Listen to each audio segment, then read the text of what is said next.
Avez-vous entendu parler du phénomène des micro-maisons? On a quelques photos à l'appui pour vous illustrer le propos de ce matin. Alors, il y en a de plus en plus, entre autres en Europe et aux États-Unis. Il y a des maisons au Tennessee. Ensuite, on a même vu des habitations du genre, mais sur l'eau, flotter. C'est une photo qui a été prise au Maine. En Idaho également, on a commencé à voir ce genre de demeures apparaître. Et il y a même le concept des hôtels, des micro-hôtels qui ont commencé à voir le jour, comme c'est le cas en Oregon. Donc, habiter une maison 3 fois plus petite qu'une maison normale au Québec, ça devient également possible. Pourquoi? Parce qu'on nous dit que ces mini-maisons, micro-maisons coûtent un peu moins cher, pas mal moins cher même, et qu'il y a des économies substantielles à faire également en coût d'énergie.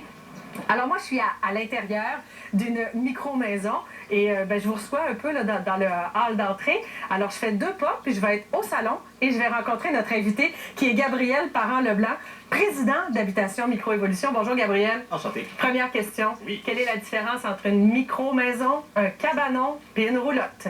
En fait, c'est vraiment 2 mots. C'est le confort et puis aussi l'isolation. Confort, je pense que l'intérieur de la maison parle d'elle-même. Tout en bois ici. Oui, c'est du beau pain québécois qui vient de Chicoutimi, du cèdre. On a laqué tout ça d'une belle huile 100% naturelle. Fait qu'on a vraiment un beau confort, un beau chez-soi. En fait, j'ai habité dedans tout l'hiver. Ça fait combien de temps que vous êtes dans la maison, Gabriel? À peu près 8 mois. 8 mois? Ouais. Et puis, un premier hiver de traversée, puis vous vous en souvenez, l'hiver, il a été froid. J'ai choisi mon hiver. Ouais. Il n'y a pas de froid. Est-ce que ça a paru sur la facture d'électricité? Ben, en fait, je voulais tester mon confort par rapport à l'isolation, puis ça m'a seulement coûté 100 $ chauffer cet hiver. J'avais un chauffage solaire. Peut-être qu'on va pouvoir voir les panneaux là, Oui, sur le côté on de la les maison. montre à l'instant. C'est un chauffeur solaire. Dans le fond, c'est une grosse plaque qui est foncée.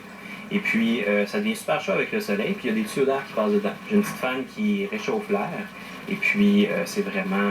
c'est comme ça que ça a fonctionné. Ouais.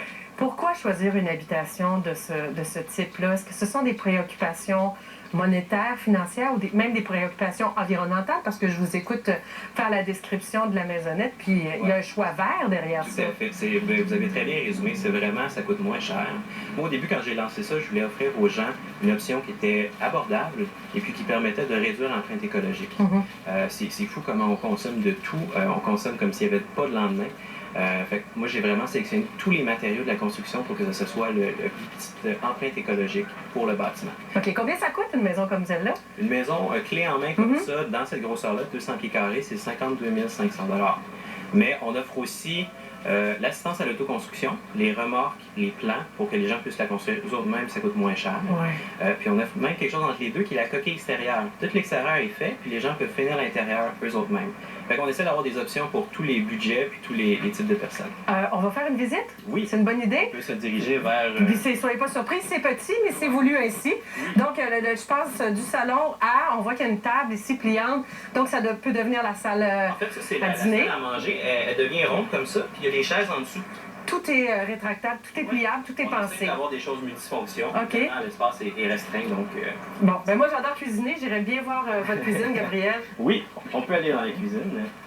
C'est ici. Oui. Alors, électroménager, là, je vois la cuisinière, pas le frigo ici. Oui. C'est la cuisinière que je cherche. La cuisinière n'est pas là pour la caméra, mais d'habitude, on a un petit four portatif. OK. Ouais, on le met là. On a l'évier. Ce qui est intéressant, regardez, c'est vraiment le frigo. Il run sur les panneaux solaires. Aussi? Ouais. Donc, lui est 100% elle est là, indépendant. l'économie. Ouais. Bon, je ne vais pas être osée, mais si je voulais passer à la chambre à coucher... La chambre à haut, coucher, elle est en haut. Hein? Il faut baisser le petit escabeau qui est là. Oui. Allez-y.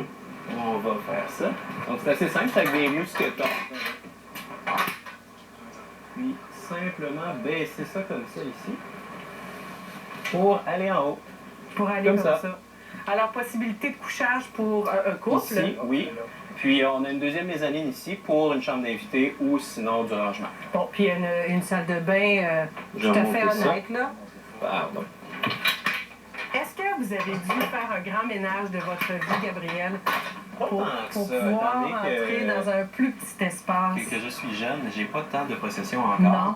Mais j'imagine quelqu'un qui a ramassé les possessions à travers le temps, ça demande un petit ménage. Ouais, c'est sûr que c'est un autre style de vie. C'est vraiment posséder moins, payer moins, vivre plus.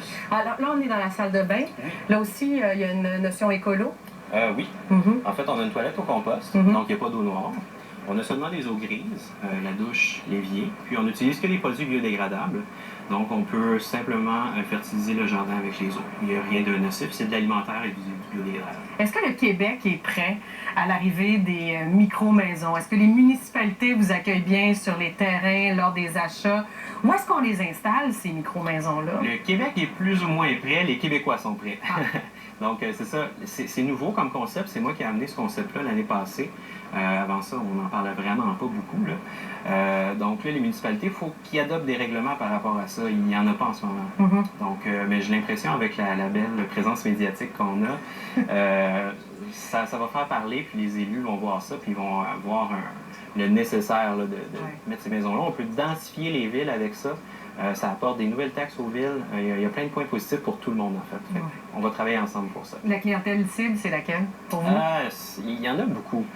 Principalement les jeunes qui ne veulent pas avoir une hypothèque pendant 25 ans puis dépenser des hypothèques de fou. Des retraités qui n'ont pas un gros fonds de pension puis qui peuvent revenir, par exemple, ils ont des enfants qui ont une maison, ils s'en vont dans la cour, ça fait une petite maison intergénération. Donc, ils ont vraiment leurs appartements à eux, indépendants.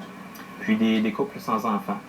Avec enfants, c'est un petit peu petit. On va peut-être faire des modèles plus gros pour ce genre de clientèle-là. Mais si vous voulez continuer d'avoir l'appellation micro-maison, il faut garder ça petit. Je fouille dans les armoires. Oui. Merci beaucoup, Ça Gabriel. me fait plaisir. Merci d'être venu. Ah, vous avez une petite cafetière italienne. Oui. Parfait, ça. Le café, c'est bon le matin. Oui, c'est vrai. Dominique Carpin, notre invité au retour. Au revoir. Je vous quitte. Je retourne à l'intérieur.